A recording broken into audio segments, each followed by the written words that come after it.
Hey guys, welcome back to my channel. I just want to apologize in advance for my voice. It is a little hoarse, but I haven't made a video for you guys in a long time and I did not want to let this stop me. So I'm gonna still do the video. Hopefully it's irritating me already, but today I have a collaboration video for you guys. This is my first one.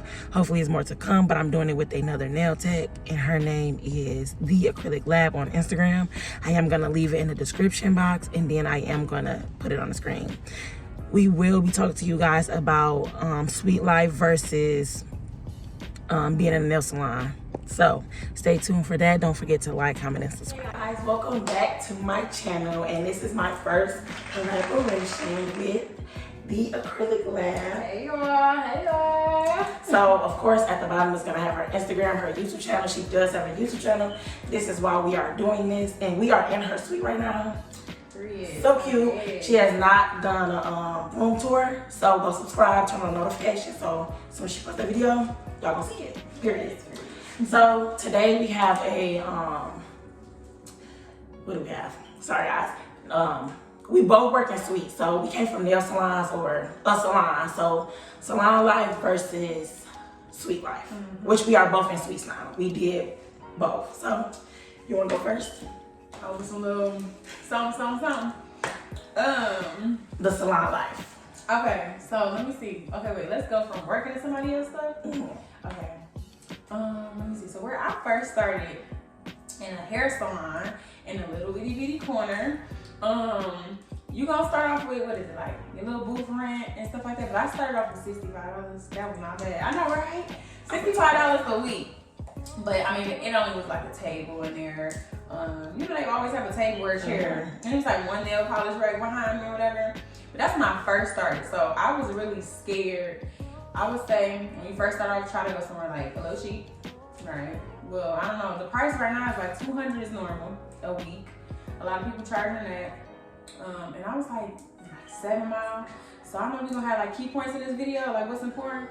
We know location for sure, but when you first start off, it's okay to start in your house. Wait, I was at home. Okay, so wait, skip everything. I was at home first. Run it back. Yeah, let's run it back. It's like, are we giving advice too? Or right. Are we giving them like, what are we doing? This is our first time, y'all, so like, right, we don't know how we wanna.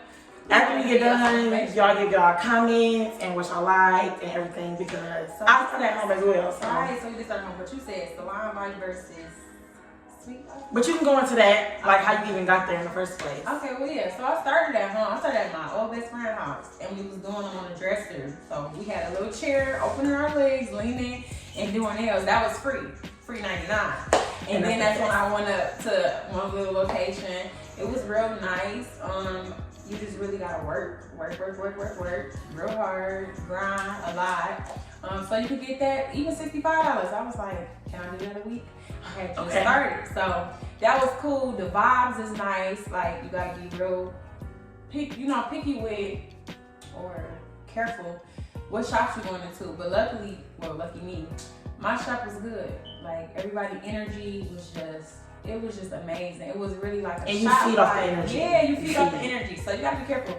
You don't wanna work nowhere where it's a shop where, you know, a girl come in and everybody, you know, you ever felt some type of like, you go into a shop you feel and it. don't nobody say nothing, everybody just looking. So now you gotta go into a little. And you like. Yeah, either a little shell or you gotta just be like, I don't know, somebody look at you stink, you gonna automatically like change your whole vibe. You gonna have to adapt to your surroundings. But it was not like that. When you came in, it was like, hey y'all, how y'all doing? Like by the time you came in the shop, by the time you left out, you'd be saying, I love y'all, be safe. And you don't even know them. So I had a good experience with that. But that's like a key thing. But my shop was good. It was real good. I did that. I ended up moving to another location too. But you gotta like vibes. That's very important. Very important. I'm gonna add on to whatever you say after that. So I also started at home. I started at my mom's house in the living room, like her couch, everything was in the way. I started on like the little 3 shelf thing you can buy from like Myers. It's clear, like it's literally like a box. Like I used to fit the lamp, everything on this table. Like only thing that could really fit on the table was 2 hands. Like when I tell you I was in the living room, hunchback, like tired, like can't no good light, nothing. Then I eventually got a nail table and I was still doing outside the house, but it was real ghetto to me. Like It was no space. This is my mama's living room. I really didn't like the fact that I was bringing people to where my mama laid her head, where I laid my head. You know, you never know what type of time people be on. So I did decide to go to school. I started when I was in high school. So after I graduated high school, I did decide to go to school. And a big thing for me when I'm looking for a salon, because I knew like I'm going to work in a nail salon, I wanted it to be black owned. And then I wanted it to be all black people. That was the hardest thing ever. I did a lot of interviews, but lots of places, it was a hair salon. It was a hair salon, and they had 2 nail techs, or they had 1 nail tech. This was I just got out of school. I was scared. I really didn't know what I was doing. So I was thinking like, I'm gonna feed off of the other nail techs. Like they're gonna be showing me different designs. They're gonna be telling me, you know, how to talk to my clients, how to treat my clients. Like, you know, I'm gonna be working with them, shadowing them, basically, like, you know, interning with them. So I'm like, that would be good. I did do commission, so I found me a nail salon. It was black owned. That was the only shop I can find that was actually black owned. So that's why I jumped to that one. Literally jumped. Make sure y'all do research. I'm not gonna say I didn't like it or I loved it or I hated it, but do your research. Actually, I was just so happy. I was just like, I found my spot. I'm gonna be here forever. I did commission, so she said she spent 65. I did commission. Commission, you do a percentage. So I was doing, I got 60% of what I made. She got 40%.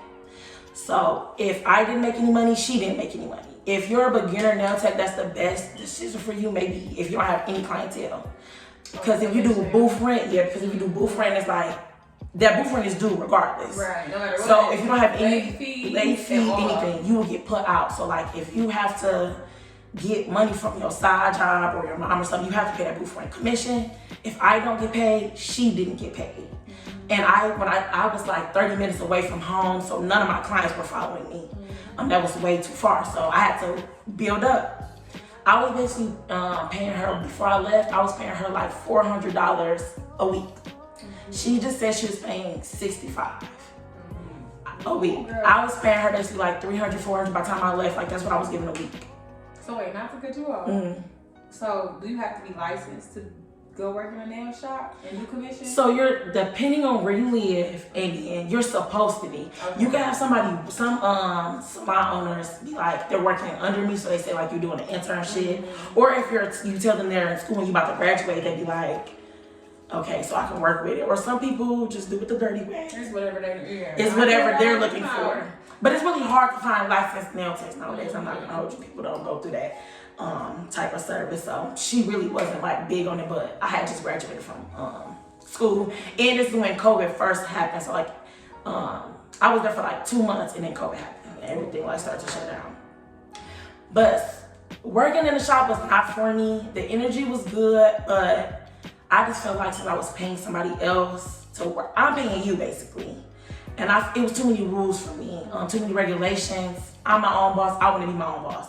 So I just felt like I should have ventured out because it was like when she closed, that's when I had to leave. When she opened, so we had to be on the same time. If she had a client at 11, I had to have a client at 11. What about if I wanted to start my day at like 10 or 9? Being your own boss, you get to do that. But like she said about the 65, I was terrified that if I got me a suite, girl, you gonna end up being put out. That's the thing too. It's okay to take baby steps. It's okay. Like my dad told me not to leave that shop. I was very unhappy. Like by the time it was time for me to leave, I'm like, I got in this because I loved it. Like it was this was a job. Like I loved it, and I was starting not to love it no more. I'm like, I have to leave, and I was so terrified. Like, Ramia, you gonna leave?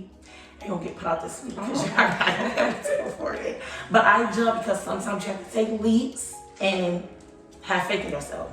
Yeah. Have faith in yourself and then just go ahead and do it. So if you are a beginner, then I do strongly suggest that you try to find a nail salon, or like she was working in a hair salon, so wherever, somewhere, don't just jump right in. But if you do it, it's okay though. Right, if that's what you want to do, you got it. You got faith in yourself. Yeah, go ahead. But I definitely suggest starting small, or somewhere where they can help you build.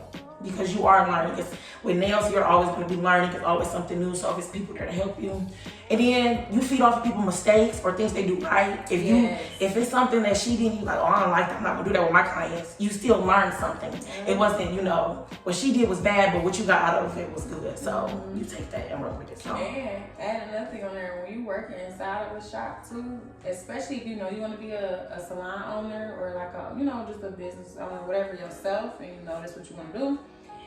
Working in shops too, you can feed off, or you get feedback. You take notes, like pay attention to how the owner is running her business before because like even getting a salon, some people go wrong because you didn't take the time to do your like research or you just jump right in. You just think it's so easy. I'm saying there's nothing wrong with it because you learn as you go, but working in that first shop on 7 Mile, I learned a lot from her. Like I just learned so much. You know what type of vibes you want in your shop. Like I knew like, oh, this is the type of vibe I want in my shop. So imagine if you did and you just hopped out and you don't really know what to expect. You know what type of employees you wanna hire, or not even that. You just learn so much. You learn not to be too open with everybody. You could trust people, but like to a certain extent. You just learn so many different things. And then being in a room full of females, period. We all females. That's one thing. So when it's that time come around, everybody get crampy, moody. You got to know how to work with other people first. So that was something. That's like a good thing that you learn working in the shop with somebody else. I think that was really the last. Yeah. So that was the shop life. So if that's what you love or that works better for you, then go ahead. I would recommend 1 out of 10 when I recommend. I love the Sweet Life 100%. That was the best decision I ever made. From here, I hope it's a salon coming, but I love being in the Sweet, especially when you want to own your own shop that's like a beginner, because it's yours. You're renting it out. It's like you rent your apartment. So it's really nice. She just got her, so yes, y'all. So I just got her. Congratulations. Grand opening. What was that? January 2020. It is so pretty here, so stay tuned for that video because it's so pretty here. I want to show y'all, but it's Life with KJ, y'all. That's my channel. It's like personal vlogs on there. I'm going to Miami real soon, so vlogs to win. Amen. Oh, girl. So I'm gonna have vlogs on there, nail videos here and there. Yeah, so that's what I'm doing. But getting this. It's so many things, like it branch off into location, like where you want to be around, and like the same thing about being in the salon. If it depends on the crowd that's in there, like that's another thing. Nah, when it comes to a reason why I wanted my own suite, you got suites that you could go into, like a little, what they call, like a private little booth. You can go under somebody else, like be inside their suite. So like I'm in somebody else's, so like it's a big suite, and there's people in there that do hair. But I have my own room that's closed off. So like the door opens, I lock it when I leave. But there's other people in there, and I kind of like it though because I'm very talkative. I like to talk, and I really kind of didn't want to be by myself. But you want to. But I wanted to be my own boss, and I'm my own boss. I got a TV. I play my own music. That's another thing right there. Like, it's certain shops that don't know how to. I want to say codes. Like, I don't know what you call it now. Another thing, I have a very diverse like clientele. So I'm taking all types of people. Okay, it's not just like I'm white. I'm taking a lot of people. So I have to be mindful of that. Not just because my clientele is very diverse. It should be like that anyways. But it was like times where I would be in a shop and they playing Shake That. I'm like, oh my God. And it'd be a 60-year-old in there like, you have to know. I'm like, that's when I knew I wanted my own shop. I even try to keep cussing out of it. I just was talking to them. They asked me, because sometimes I close my door because they have their own music playing out there. It be gangbang stuff. Shoot up the crack house. Ooh, ooh, ooh. I can see if the client was like that and you requested it and all of us in here listening to that or something, we could have a night. But I'm working, and my old boss did tell me her music wasn't my favorite music either. She liked to listen to like jazz stuff that was really settled. I need a little Summer Walker, something real, like not too much cussing. Right. But if it's Megan playing City Girls or some real loud music, then I might get your client turned up. Like she think it's all you trying to do her nails and she vibing too much to music. Her head's moving too much. Like, okay, we not at the club. I'm trying to do your nails. I'm trying to do your nails and you're moving everywhere. Right. So it depends, especially like when you want to have your own. Because I be saying like, what type of music is this? When this is your business, your clientele, you want them to come back. And people just feed off of so much more than just your work, your personality. How when people walk in and see my suite, they be like, this is so beautiful. It's not dusty, like how clean it is. Like it's so much more than going in and just, oh, her nails was These nails was good. Did I walk in and greet them? Or did I just stare at them? And it's like, I'm not going back to her. She was so mean looking at me like, what are you doing here?